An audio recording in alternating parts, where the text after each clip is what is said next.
왜 일요일이 아니라 토요일날 방송을 하느냐면, 토요일날이 손님이 제일 많아요. 그래서 지금, 어차피 제가 이거 청소하는데, 2시간 이상이 걸립니다. 그리고 또 기름도 갈아야 되고, 여러 가지로 하다 보면은, 편집하면 보통 새벽 3시에 가는 경우가 많거든요, 집에. 그러니까 어차피 편집하면서 업로드 하면서 기다리는 시간에 청소를 하자, 이런 생각이고요. 아, 반응을 보고 일요일날 안 하고 토요일날로 생각할 수도 있습니다. 오늘 반응을 보고요. 그래서 뭐 토요일날 뭐 11시 지금 하거나 12시, 오늘은 우리 아들이 이랬는데, 그러니까 이게 좀 미묘한 게, 평일날에는 저 혼자 해도 되는 정도의 손님밖에 없어요. 근데 이제 주말에는 알바를 써야 되는데, 문제는 이 되게 힘들어요. 주말은. 그렇다고 알바 2명을 둘 수도 없고, 그럼 알바 1명 두고 우리 가족이 나와야 되나? 어차피 똑같거든요. 그래가지고 이 또 무슨 문제가 있냐면은, 연속성이 있어야 되는데, 그래야지 되는데, 알바를 하루 하면 관둘 만큼 힘들대요. 손님이 많다 보니까 주말에는 사실은 2명은 써야 돼요. 근데 이제 그게 여의치가 않습니다. 그리고 그 사람들이 계속 하면 또 모르는데, 그만둔다고, 이렇게 힘들다고 이렇게 얘기하니까 여러모로 고민이 깊어지고 있습니다. 무바요님 어서 오세요. 아무튼간에 토요일날은 그냥 혹시 일요일날 저녁까지 하는 경우는 좀 직장인들에게 또 힘들 수도 있으니까, 아예 뉴스가 또 많아요. 그래서 아예 일요일에서 하는 방송을 토요일날로 옮길까 지금 고민 중입니다. 카시아님 어서오세요. 이제부터 방송 시작하겠습니다. 659회 역설타임즈쇼, 2022년 11월 19일 이놀리. 성렬영에게 왜 노벨 평화상과 사우디인가? CFR 리처드 하스, VOA 태영호, 아침안개, 신인균, 추부길, 민경욱, 배승희, 이종근, 서정욱, 김세희, 휘철리즘, 젊은 시각, 주말의 띵화, 이런 제목이고요. CFR 리처드 하스, 정진상 구속, 성렬영 사우디 노벨 평화상, 태영호, VOA 금투세, 주말의 띵화, 신인균, 추부길, 배승희, 이종근, 젊은 시각, 민경욱, 로스트룸, 김세희, 벽속의 빈틈, 서정욱, 휘철리즘, 아침한개, 이런 제목입니다. 우선 좋아요, 고맙습니다. 그 다음에 이 휘철리즘, 이 스리랑카 이 친구 대단하네요. 수원에서 일하는 와중에 또 저녁에는 유튜브 방송을 했대요. 그리고 막 여기저기 집을 사서 월세를 주고, 심지어 두바이까지 가서, 자기 집은 아니지만 월세로 사가지고, 월세를 들어서 자기가 스리랑카에 있을 때는 그걸 또 월세를 주는, 이렇게 하고, 또 휴대폰 수리, 컴퓨터 수리, 이런 것도 공부해서 하고 있고, 또 아내 되는 분은 또 식당, 한국 식당 합니다. 한국 식당. 한국인이 하는 식당이 아니라 이 스리랑카 이 친구가 하는 식당이에요. 근데 메주까지 갖다 놓고 제대로 하려고 애를 쓰고 있고, 이 친구 막 하는 일이 너무 에너지가 넘쳐요. 하루 24시간이 모자랄 정도로 이렇게 일을 이렇게 하는 친구가 존경스럽습니다. 이렇게 에너지가 넘쳐야 되거든요. 머리 똑똑한 건 둘째치고, 돈을 부자가 되려면 굉장히 부지런해야 되거든요. 그리고 거기에 재미가 붙어야 되고요. 사비트님은 보는 것 같습니다.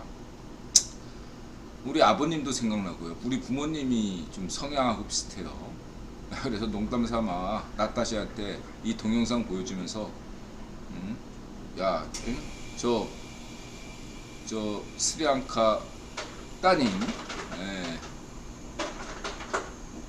우리 며느리 삼았으면 좋겠다. 이렇게 농담을 했습니다. 예. 그래서 꿈이 있다면 여러분, 저 한국진앙에 취직해서 예, 친한 인맥을 만들어서 스리랑카 경제를 재건하는데 일조를 하시면 어떨까 생각을 합니다. 예, 꿈을 가진 자 도전하라. 예, 이렇게 거의 IMF 외환위기 상황의 스리랑카 아니겠습니까? 또 저러한 스리랑카 같은 나라에 기회가 있는 거죠. 레바논이나 스리랑카 같은 나라에 이렇게 말씀드리고 싶고요. 그리고 이렇게 매운맛을 좋아한다고 합니다. 스리랑카 사람들이 참고하시기 바라고. 이게 이제 코리안 푸드의 식당입니다. 이 친구가 그 아가씨고. 히철리즘 만세. 그 다음 피파의 천억슨 버드와이저. 원래 레바논을 제외한 아랍 국가에서는, 이슬람 국가에서는 술이 금지죠. 근데 특별하게 예외적으로 하려다가 여러가지 아랍세계의 항의를 많이 받으니까 결국은 금지를 했다. 그게 비판을 받죠. 그래서 이렇게 월드컵 시작되면, 올림픽이나 월드컵 시작되면은 기자들이 이렇게 비판을 계속 냅니다. 그러나 아이들아, 이렇게 비판을 받아야만이 하지 말란 얘기가 하는 게 좋고, 이건 이것들하고 이런 비판이 많을수록 카타르 월드컵이 성공적일 것 같은 예감이 듭니다. 왜 남아공도 굉장히 우려가 많았잖아요. 범죄 국가에서 어떻게 월드컵 하냐 했는데 뭐 잘 넘어갔잖아요. 저는 그런 면에서 한 획을 걷다. 중동 국가에서도 월드컵을 가능하구나. 그래서 사우디 같은 나라가 욕심을 낼 수 있겠죠. 사우디 같은 경우는 그래도 월드컵 참가하는 나라니까 참고하시기 바라고. 이란도 자유화가 되면 가능하겠죠.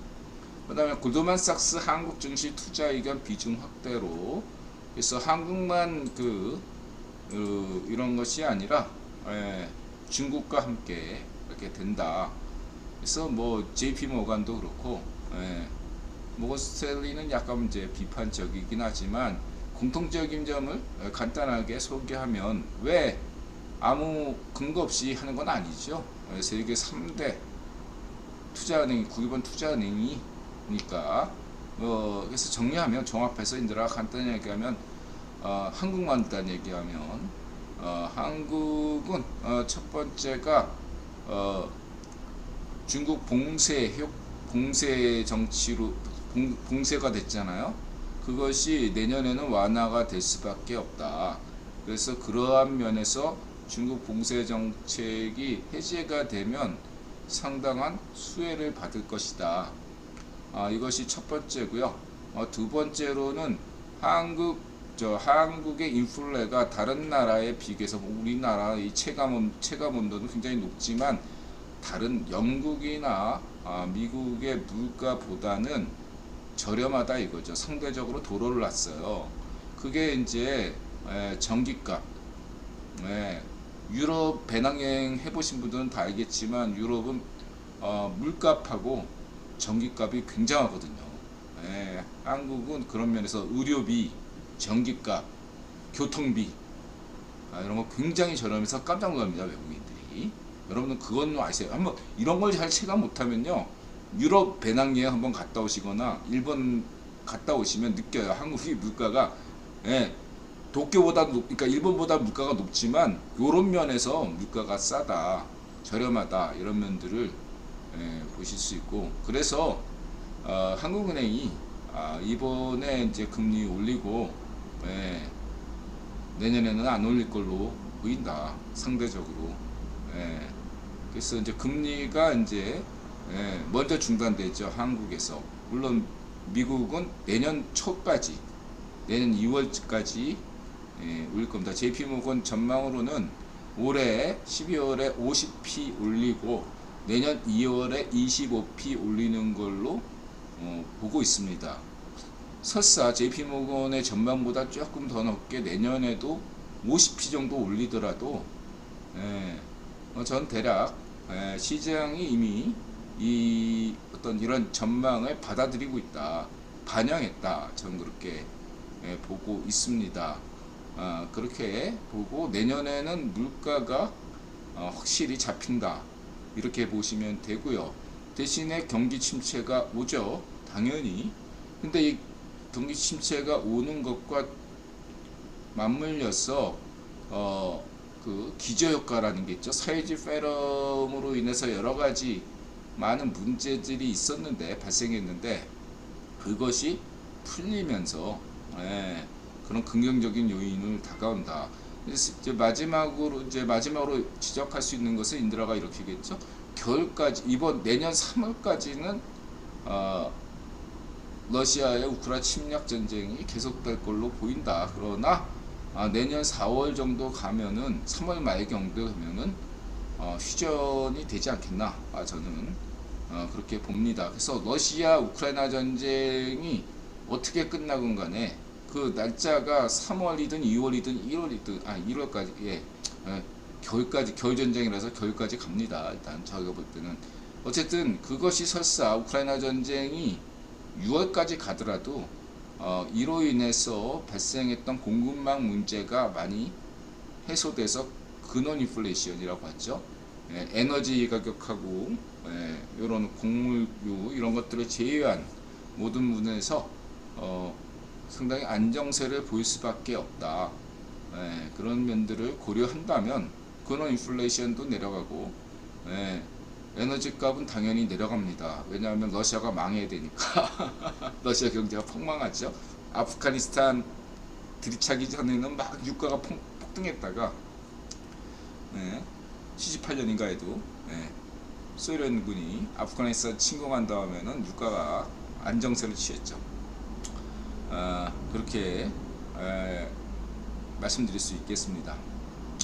그런 면에서 그리고 이제 중국은 이제 간단히 얘기해서, 아니 맥공이 시파르가 집권하면 경제 폭망한다며 인드라 얘기했잖아. 쓸데없는 중국 경제 걱정. 앞으로 향후 3년 동안은 등소평과 후진타오의 덕분으로 해놨던 것들을 그대로 굴러가기 때문에 향후 3년 동안은 중국 경제 걱정할 필요가 없다, 이렇게 강조했죠. 지난 방송에서도.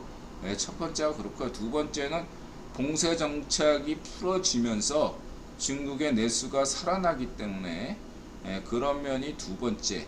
세 번째는 기저효과죠. 올해 막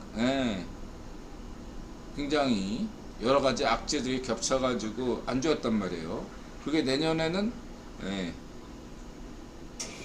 커진다. 근데 여기에 맥공 시푸알의 정치적 목표도 있습니다. 수원 목표 뭐냐면은, 일부러 올해 사이즈 페럼이 발생했잖아요. 지금 더 확대됐잖아. 근데 맥공 시파르가 올해만큼은 더 막 봉쇄 조치 막 더 강조하는 이유가 있습니다. 왜? 기저효과의 극대화를 노리기 위해서죠. 올해 어쨌든 중국 경제는 폭망했다. 그건 뭐 중국 지도부도 잘 압니다. 이왕 이런 거 책임을 다 사이즈 페럼으로 돌리는 거죠. 내 탓이야. 응? 맥공 시파르 탓이 아니야. 이렇게 지금 반쪽 정운이 올해 망했잖아. 이미 걔는 계산이 끝나가지고 사이즈 페럼 때문이다. 사이즈 페럼 왜 일어났냐? 응? 대한민국에서 풍선 불어가지고, 풍선 그 북한 전단 거기에 무게본이 뭐 이렇게 미 제국주의자가 거기에 사이즈 페럼 군을 묻혀가지고 보냈기 때문에 북한에서 사이즈 페럼이 유행한 거다, 이렇게 구라쳤잖아. 아무런 과학적 근거가 없는 걸로 뻥으로 드러났습니다. 그리고 그렇게 풍선이 터지면은 이런 휴전선이나 개성 뭐 이런 쪽으로 해야 되는데 지네들 원래 발표로는 평양에서 발생한 거거든요. 외국인도 없어 평양에. 평양에서 발생했다고 지네들이 먼저 얘기해놓고 지금 국뽕여정이가 구라쳤어요. 이런 식으로 어쨌든 간에 근데 올해 사회주의 포럼이 닥치기 전에 이미 폭망했다고. 지가 신년사에서 올해 뭐 농업 혁명 이렇게 했다 뭐 저쩌고 개소리를 떨었는데 딱 5월 말 가서 딱 점검해 보니까 이러다가는 지 얘기를 못 지키게 되는 거야. 또 희생양을 찾을 수밖에 없죠. 꼬리 자르기. 응? 반쪽 파시트리 잘하는 게 꼬리 자르기, 책임 회피, 책임 전가 아니겠습니까? 종특이잖아요. 그래가지고 애들이 그래가지고 이거는 저 맨 처음에는 평양이었던 애들이 때문이다 이렇게 딱 이게 좀 아닌 것 같으니까 그냥 뽕여정이 대북전단 때문이다 이런 식으로 구라친 걸로 정리가 된 거죠. 그것과 유사하게 메콩 시파르도 내년에는 봐라 경제성장률이 훌쩍 올라갔지 않냐. 이게 다 메콩 시파르 내 덕분이다. 뭐 이렇게 뻥 깔려면 기저효과가 커져야 돼서 그렇게 되면 중국 경제가 내년에는 겉보기에는 잘 나가는 것처럼 보일 것입니다. 그리고 또 인드라가 강조했잖아. 국외번이 전기차는 줬다고 중국에게. 전기차가 지금 테슬라, 한국, 그다음 중국이에요. 중국 그 오토기어가 얘기하잖아요. 중국차 우습게 보시면 안 됩니다. 이 내연차는 상대도 안 되지만 전기차 배터리 부분만큼은 중국이 무섭습니다, 여러분. 인드라는 개인적으로 이렇게 생각합니다. 배터리 시대를 한 번도 우리가 꿈꾸지 않았잖아요. 전기차 때 인드라가 10년 전 알파파는 노이즈 마케팅인가 했을 때 그런 시대를 얘기했었잖아요. 그럼 인드라가 10년 전에 했던 얘기 예고편을 오늘날 새롭게 얘기한다면 전고체 얘기가 아니라 일본이 한다는 전고체 얘기가 아니라 배터리 혁명이 올 것이다. 중국 전기차 걱정하지 마라. 지금은 국유본이 중국에게 준 거야 먹거리를. 근데 10년 뒤면은 새로운 기술들이 개발되면서 중국식 배터리 차들은 그냥 무용지물이 될 것이다. 이렇게 저는 감히 전망하겠습니다. 그러나 지금은 굉장히 중국 전기차가 잘 나가고 가성비 좋습니다. 오토기어가 평가만 합니다. 저도 인정하고요. 저는 그냥 기계에 대해서 아무것도 모르는 기계공학도 출신이지 않습니까? 기계공학과 나왔잖아요.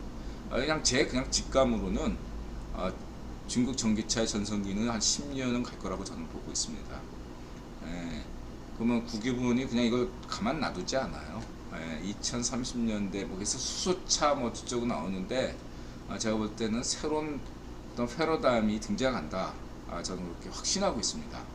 자, 이렇게 말씀드리고 어쨌든 중요한 건 먼 10년이 아니라 내년에는 중국 경제가 좀 잘 나갈 거면 중국 증시도 좋을 거고 한국 증시도 나쁘지 않을 것이다. 이렇게. 그리고 금리 인하 전에 나가거든요. 그래서 내년 4월에서 내년 연말까지 그때 많은 일정들이 잡혀 있다 이렇게 보시면 되고요. 그래서 지금 많이 처물린 분들 걱정하지 마세요.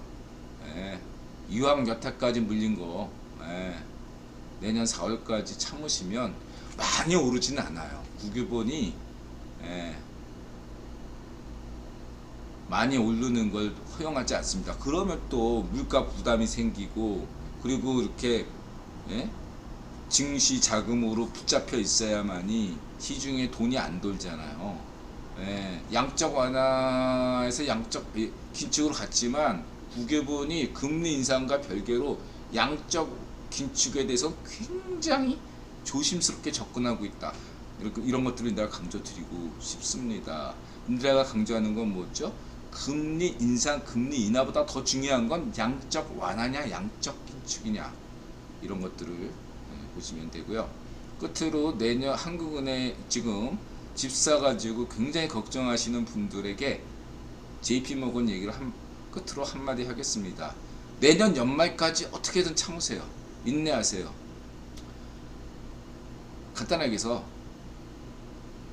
한국은 미국보다 조금 더 빨리 내년 연말에는 금리 인하 될 걸로 저는 전망합니다. JP모건 전망에 동의해요. 그러니까 내년에 어떻게 오르든 1년만 버티세요.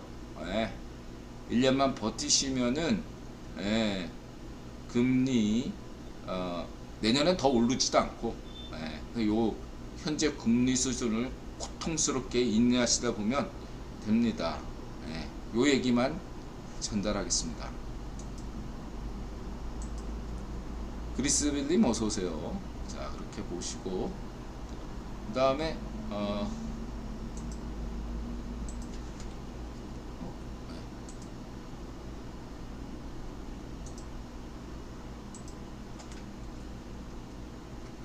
이게 아까 얘기했던 JP모건. 그러니까 그러니까 이게 맞는 게 미국 경제는 쓸데없는 게 미국 경제 걱정이고요. 내년에 경기 침체가 분명히 와요. 미국 경제는 진흙탕 뭐 이렇게 좀 이렇게 과감하게 표현을 해야 되는 건데 전 세계는 다 경기 침체인데 미국만 경기 침체가 아니니까 나오는데 내년에는 반드시 경기 침체가 옵니다. 미국도 참고하시기 바라고요. 그래서 내년에 미국이 금리 인하 될 거다 이런 환상을 갖지 마세요. 내년에는 금리 인하 안 해요. 2024년에 금리 인하 됩니다. 내년에는 금리 인하 없어요. 그냥 지금 올린 금리 그대로 갑니다. 얘들아 강조했잖아. 그 케인즈의 유동성 함정. 그러면 이렇게 버티다 못 버텨가지고 급매물 내놓는 인드라 같은 자영업자가 막 가게 파산하고 구조조정 돼가지고 해고돼가지고 오갈 데 없는 사람들, 이런 사람들이 생겨서 고통을 받는 그러한 것들이 와야 정치권에서도 반응하고 이대로 가면 안 된다 이런 상황이거든요. 근데 지금 미국 경제가 그렇지는 않거든요. 주식이 폭락해가지고 걱정이 많은 건 사실인데 그 외에서는 아직 뭐 실업률이 낮기 때문에 실업률이 좀 높아진다 뭐 이렇게 되면은 그때 달라지는데 어쨌든 지금 메타든 아마존이든 지금 막 해고하죠. 미국은 해고가 자유롭잖아요. 그래서 그런 해고의 여파가 그런 빅테크에서 진행되면은 중소기업으로 전이가 되거든요. 그것은 올 겨울 내년 3월까지는 이런 해고 여파가 미치면은 확실히 더 이상 연준은 3월 이후로 금리 인상 할 수가 없어요. 할래야. 그렇게 대규모 기업들에서 대기업에서 해고하는데 당할 도리가 없습니다. 참고하시기 바라고요.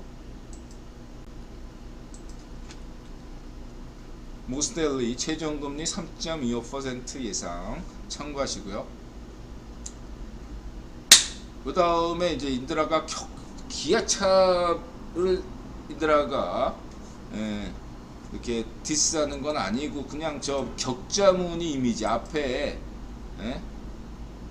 헤드 부분에 그 격자무늬 자체가 별로 마음에 안 든다. 디자인 자체가. 그럼 격자 자체는 뭐 좋지만 난 격자가 마음에 안 든다. 그 벌꿀 모양 뭐 이런 거, 벌집 모양 이런 거 별로 마음에 안 든다 했더니 기다렸다는 듯이 무슨 뭐 방위청에서 격자문이 이러질 않나.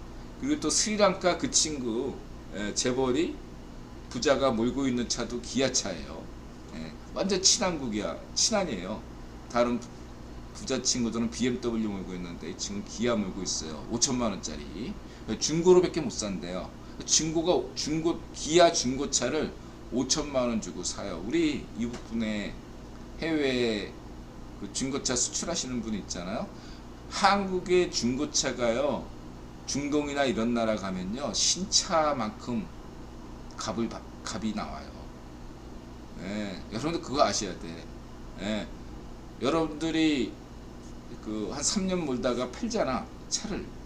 그 차가 가격이 중동이나 이런 나라 가면요 신차 가격이 됩니다. 예, 참고하시기 바라고요.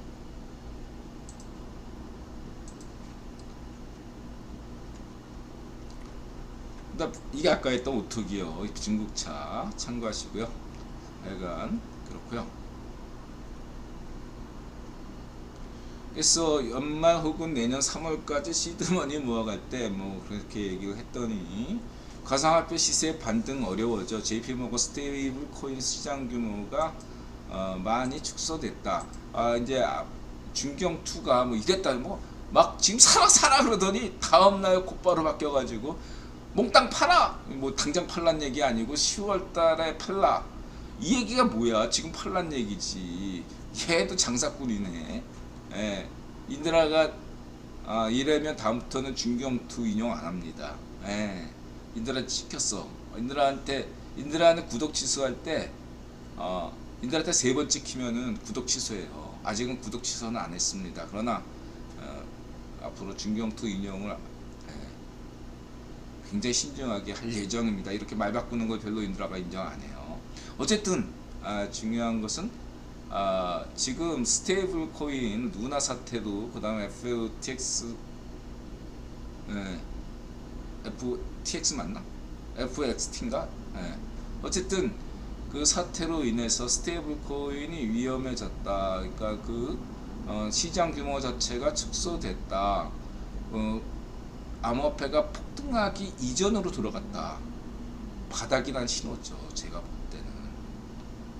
그 다음에 두 번째가 지금 암호화폐 채굴이 마치 원유 채굴의 어떠한 적정가가, 그러니까 이 원유 채굴의 적정가는 어디서 잡냐면은 북극이나 이렇게 심해가 굉장히 채굴할 때 어렵잖아요.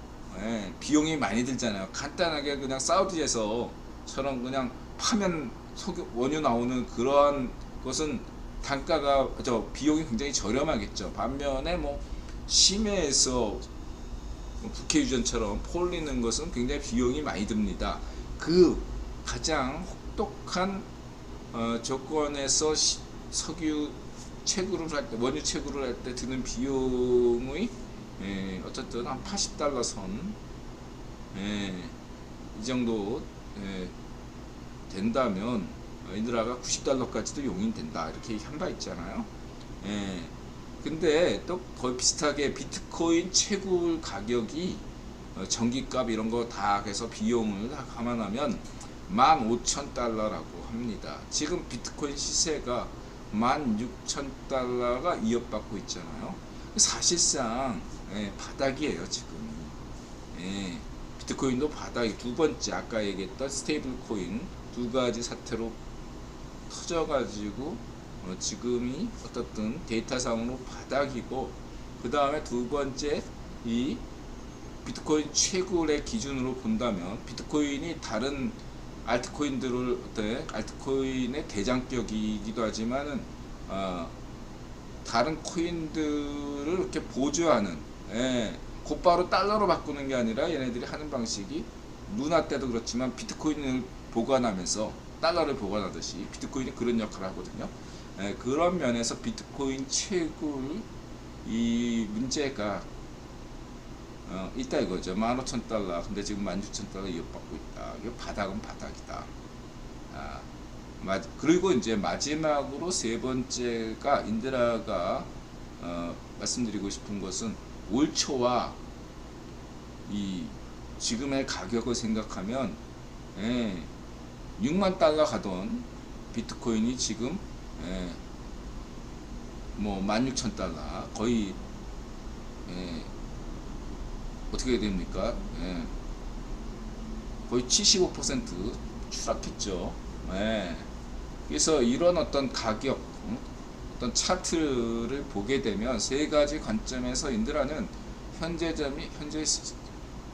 가격이 바닥이라고 볼 수 있겠습니다. 그런데 인드라 볼 때는 한 번은 폭락 온다. 그러니까 올해부터 내년 3월 전까지 한 번은 더 폭락이 온다. 이렇게 말씀드릴 수 있겠습니다. 왜냐하면은 지난 시기에 선물에서 원유 선물 가격에서 한때 마이너스가 되는 경우도 있었잖아요.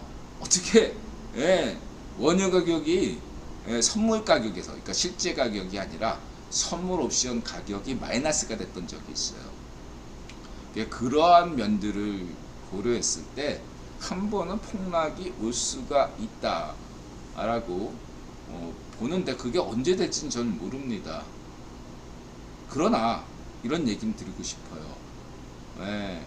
현재 국외보는 암호화폐 시장이 폭락하기를 폭등하기를 원하는 것도 아니지만 폭락하기를 원하는 것도 아니라는 점을 이해하시면 되겠습니다. 간단하게 생각해서 나스닥도 마찬가지예요. 세계 증시가 폭등하는 것도 바라지 않아요. 폭등하게 되면 시장으로, 그러니까 증시로 돈이 몰리게 되면 어떻게 돼요? 국위본이 원하지 않는, 연준이 원하지 않는 그림이 나올 수가 있거든요. 그러니까 폭등도 안 돼. 그렇다고 폭락도 안 돼요. 왜냐하면 너무 지나치게 폭락하면 시장이 죽었지 않냐, 금리 인상 그만해, 이렇게 나오거든요. 그러면 또 이게 연준 입장에서 곤란해지는 거예요. 시장이 이렇게 죽어가는데 어떻게 계속 금리 인상할 거냐, 이런 항의가 나오면 또 그것대로 곤란한 거야. 이해가 되셨죠? 다시 말해서 그때 연준의 입장에서는 그때 이벤트로 잠시 올려주거나 잠시 내려주는 정도, 그러나 지금의 약간의 변동성은 주는 거죠. 그러면서 내년 3월까지 간다고 보시면 돼요. 그래서 이 폭락이라는 개념을 이해하셔야 되는데, 여러분 뭐 지금 보유하신 분들 늘 걱정하지 마세요. 언제든 이 가격은요 바닥 시세이기 때문에 그냥 최소한 인더라보다 그냥 넉넉 잡고 6개월, 안 그냥 인더라보다 3개월, 뭐 한 달 내에 다 회복됩니다. 제가 볼 때. 저는 제 생각에는 지금보다 10% 이상, 10%를 넘을 수는 없어요. 다시 말해서 비트코인은 언제든 내년 3월 전까지 2만 달러까지는 간다. 한 번쯤은 온다. 대신에 비트코인이 그 최고의 저점이라고 얘기할 수 있는 15,000달러, 그걸 한번 깨질 수도 있다. 그래서 인드라가 한 11,000달러라고 막 과감하게 얘기했는데, 11,000달러는 과도하고 일부는 13,000달러 얘기하는데, 저는 그렇게 생각하지 않고, 저는 사람들의 공포감을 주는 하나의 방법으로서 15,000달러를 잠시 이탈할 수도 있다. 언젠지 모르죠. 올해 올 수도 있고 내년 3월 이전에 올 수 있고. 그러나 저는 그때는 저는 매수하라고 과감하게 얘기를 드리고 싶습니다. 그때가 언제 올지 모르지만 그때가 매수점이다. 이렇게 말씀드리고, 설사 지금 다 처물려가지고 돈 없다 이렇게 얘기하시면 그냥 기다리시면 된다. 저는 그렇게 생각합니다. 그럼 내년에 다시 비트코인 6만 달러에 물린 분들은 어떡할 거냐. 그렇게 6만 달러까지는 내년에 안 옵니다. 제가 볼 때는 많이 올라야 비트코인도 3만 달러, 많이 올라야 3만 달러지. 일단은 저는 올 연말이나 내년 3월 전까지 비트코인이 2만 달러까지는 간다. 무조건 한 번은 온다. 근데 3만 달러는 그거는 3월이 지나야 된다. 이렇게 저는 전망하고, 주식은 골드만삭스에서 얘기하듯이 제 생각에는 삼성전자 기준으로 다시 7만원대로 내년에는 올라가지 않을까, 이렇게 저는 보고 있습니다. 그 이상은 바라시는 것은 욕심이다. 삼성전자가 7만원 간다. 그리고 네이버가 한 30만원 정도를 보시면 그렇게 무리한 것이 아닐 거라고 저는 보고, 카카오 같은 경우는 한 8만원, 이 정도, 8만원, 이 정도면은 큰 무리가 없지 않나, 이렇게 생각이 듭니다. 그렇죠, 무바연님. 한국이 미국 주식보다 더 빠르게 오릅니다. 내릴 때는 세계에서 최고 빨리로 현금 자동 인출기잖아. 제일 빨리 내리고 오를 때는 이명박 정부 때처럼 가장 빨리, 가장 높이 오릅니다. 한국이. 예, 참고하시기 바랍니다. 그리고 세계가 한국 증시를 지켜봐요. 한국이 증시가 어떤 나름대로 이정표이기 때문에 예, 한국 증시가 오르면 제일 많이 오릅니다. 예, 참고하시고요. 까꾸터님 어서오세요. 네. 이렇게 말씀드리시고 FTX 파산관제인 기가찬을 노릇이다. 그래서 이렇게 저는 이걸 전 이 사태를 굉장히 긍정적으로 보고 있습니다. 뭐냐면은 옥석가리기다.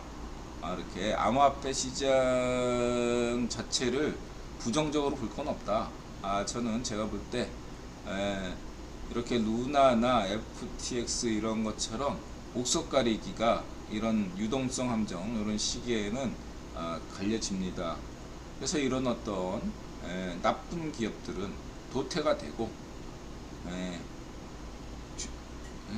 살아남는 기업들이 좋은 기업이죠. 이런 면에서 위기관리를 하지 않은 기업들에 대해서는 뭐 이렇게 정리하는 것이 오히려 이게 시장이다. 그러니까 강제로 막 맹꽁 씨바르처럼 외부에서 시장 바깥에서 하는 것보다 이 FTX처럼 시장 내부에서 이렇게 처리되는 것이 굉장히 좋다. 이것이 자본주의의 신이 주신 선물이라고 했죠. 자본주의는.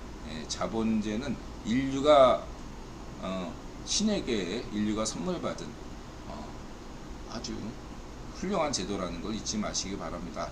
이것들을 하이 자본주의, 반자본주의 뭐 이런 애들은 개념이 없는 겁니다. 한마디로. 외부에서 이런 것들을 하게 되면 더 망해요. 참고하시고요. 이렇게 말씀을 드리고 싶고, 뭐 그래서 이분이 이제 재밌게 얘기했는데, 그냥 그래서 이제 암호화폐 뉴스를 보도하는데도 보면은 약간 좀 좌익 파쇼에 물들은 그쪽에 어떤 냄새가 나는 그런 애들이 있어요. 그런 매체는 제가 이제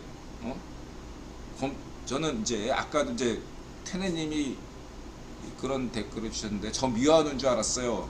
오해했군요. 제가 그러더라고요. 테네님한테 내가 진짜 오해십니다. 이렇게 얘기한 건데 뭐냐면 인드라는 정보 이전에 정보 출처를 더 중시해요. 그래서 인드라가 강조하는 게 뭡니까? 그 익명 게시판 일베나 오유에서 링크하지 마십시오. 이렇게 얘기하잖아요. 그리고 유튜브 채널도 인드라 처음에 딱 보고서 아까처럼 뭔가 신뢰할 수 없는 뉴스 좀 이렇게 나오면 인드라가 한 두세 번 참다가 더 이상 인용 안 하잖아요. 그래서 저는 출처를 굉장히 중시합니다. 첫 번째는 출처가 중요하고 두 번째가 그 다음에 정보예요. 그래서 여러분도 참고하시기 바랍니다. 여러분들이 뭐 이렇게 어떤 인드라더를 추천해요. 유튜브 채널이나 어떤 관련 기사를 인드라가 딱 보고서 인드라가 아무 말 없다면 여러분들 미워하거나 무시해서가 아니라는 걸 좀 이해해 주시기 바랍니다. 아셨죠? 출처가 우선이다. 그런 것들은 인드라가 그래서 인드라가 한국형 오프M 찌라시는 절대로 인용하지 않잖아요. 인드라가 절대로 표현을 쓰면 안 되죠. 어지간하면 99% 정도는 찌라시 한경 오프M은 인용하지 않습니다. 여러분 참고하시기 바랍니다. 그렇죠? 인드라가 참고하시고요. 코인보다 코인베이스 주식 사는 게 좋은 듯해요. 코인베이스가 그래서 한 중립이견 뭐 비중 축소 뭐 이래가지고 한 18% 주식이 어저께 금요일자로 떨어지지 않았나요? 코인베이스?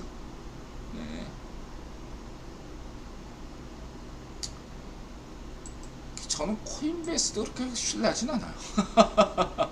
하여튼 이 진경투 하여튼 중경투 중에 이게 채굴자들이 이 친구 얘기가 채굴자들이 파면 주가가 떨어졌다더라. 근데 이 친구 얘기가 한 달 정도 걸리는데 뭐냐면 한두 예외적인 상황 몇 가지 빼고 대부분은요, 예? 이게 이런 거예요. 채굴자들이 팔아. 그럼 약간 떨어질 수가 있어, 구간이.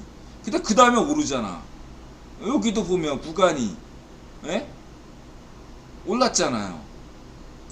예? 이 친구가 근데 설명을 거꾸로 해. 뭔가 얘가 얘 작전 끈앞풀이 아닌가 의심이 될 정도로. 생각해 보세요. 예? 예, 10월 달에 왜 올랐어? 한국 주식이.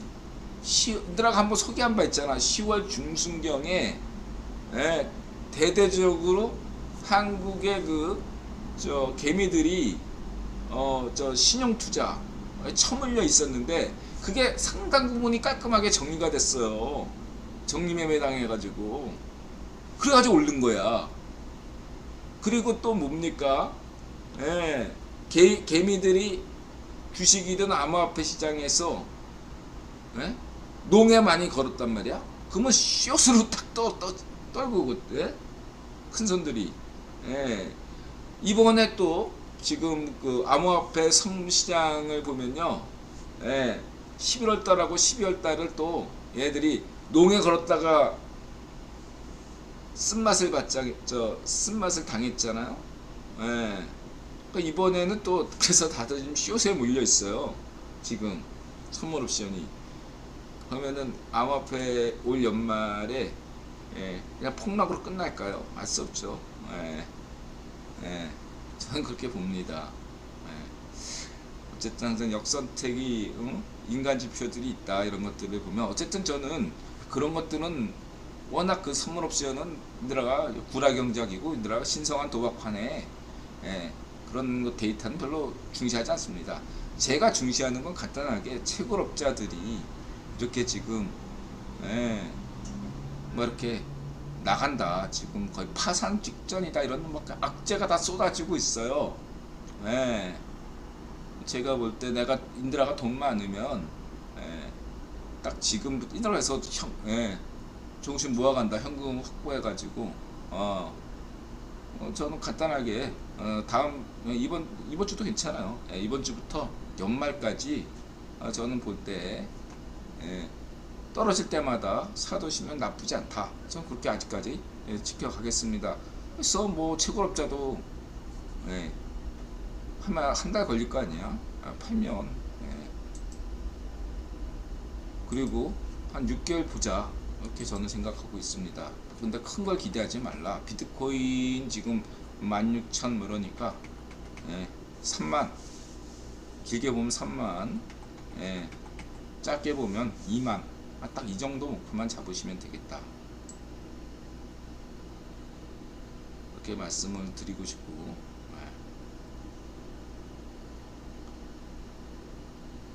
55분. 네. 그리고 이제 금투세, 예, 대한민국에서, 예, 좌파쇼 반정미당 반대야 자유인이다. 예, 금투세. 한국경제신문. 개미 목비트는 금투세, 뒤에는 금투협이 있다. 이게 인드라가 맨날 강조하는 거잖아요. 겉으로는 좋은 소리 하면서 속으로는 이권이 분명히 있다. 그래서 사모펀드가, 사모펀드 하면 또 조국이 떠오르는데, 종합금융과세로 최고 세율이 49%인데 이걸 금투세로 얘기하면 또 27.5%로 절반만 내면 되는군요. 요게 어떤 나름대로 슬쩍 이권이 들어간 거다 이거죠. 금융투자협회. 예. 그래서 이게 지금 재미나요. 예. 이거는 쌍면이가 얘기한 건 그건 원론전 얘기고, 예, 그거 신경 쓸 거 없어요. 2000몇 초년대에 얘기했던 거고, 요것을 떡밥으로 해서 뭔가 이렇게 설계를 한 게 2019년이란 얘기겠죠. 이 19년에는 뭔가 얘네 반정미당 좌파쇼 정당이 만든 법안에는 항상 숨은 함정이 있습니다. 예, 이권이 있어요. 그러니까 겉으로는 막 그냥 국민을 위해서 내놓는 법안인 것처럼 거기에 항상 보면 숨겨진 악법 조항이 있다는 것을 잊지 마시기 바랍니다.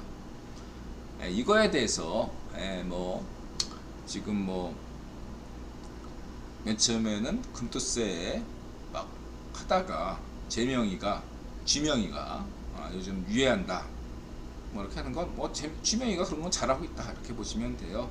지금은 할 수 없지. 무조건 그냥 지가 살아야 되니까 그렇게 나가는 거 저는 요 건에 대해서는 쥐명이가 잘하고 있다 이렇게 민심을 두려워한다. 그래서 쥐명이 빠들이 표 떨어지는 소리 안 들려 이 반정미당 막 이러면서 쌍욕을 날리고 있더라고요. 재밌다 이렇게 생각이 들고요. 금투세가 악법 이죠. 지금 반정미당이 내놓은 금투세, 그 금투세 원론으로 보면은 원론으로 따지면 뭐 어떤 것든 뭐 이렇게 크게 보면 나쁘지 않을 수 있지만 근데 이 반정미당이 제안했다는 것 자체만으로도 이거는 악법이다 이렇게 전 단언할 수 있어요. 안 봐도 비디오야. 자 이렇게 말씀을 드리시고